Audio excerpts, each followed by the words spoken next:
মহিলাদের দেহে ডেভেলপ হওয়া কমন ক্যান্সারগুলোর মধ্যে সার্ভাইকাল ক্যান্সার হলো একটা অন্যতম ক্যান্সার, যেটাকে আমরা বাংলা ভাষায় জরায়ুর মুখে হয়ে থাকা ক্যান্সার বলেই জানি। আর এই যে ক্যান্সার, তার মেইন কারণ হচ্ছে হিউম্যান প্যাপিলোমা ভাইরাস।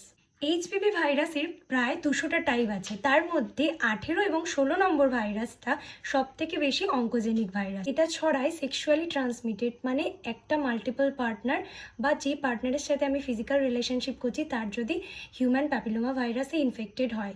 সেকেন্ডলি, একজন ব্যক্তি যদি স্মোকিং করে, তাছাড়াও যে সমস্ত ভার্নারেবল গ্রুপ, যেমন যাদের অর্গান ট্রান্সপ্ল্যান্ট হয়েছে বা যাদের এইচআইভি পজিটিভ আছে, সেই সমস্ত গ্রুপরা এই রকম ভাইরাসে খুব ইজিলি এফেক্টেড হয়।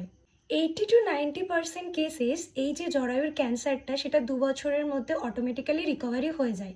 কিন্তু এইচপিভি ভাইরাস যদি 2 বছরের পরেও দেহে পারসিস্ট করে আর সেটা যদি আনডায়াগনোসিস অবস্থায় থাকে, তাহলে সেটা ধীরে ধীরে সার্ভাইকাল ক্যান্সার বা জরায়ুর মুখের ক্যান্সার ডেভেলপ করে। এই ক্যান্সারে আক্রান্ত হওয়ার সব থেকে কমন এজ গ্রুপ হচ্ছে 40 থেকে 50 বছর। এবারে নিশ্চয়ই অনেকের মধ্যে প্রশ্ন আসছে যে এই সার্ভাইকাল ক্যান্সার কি প্রিভেন্ট করা সম্ভব? একদমই সম্ভব। প্রায় 90% কেসেস আমরা এইচপিভি ভ্যাকসিনেশনের মাধ্যমে প্রিভেন্ট করতে পারি।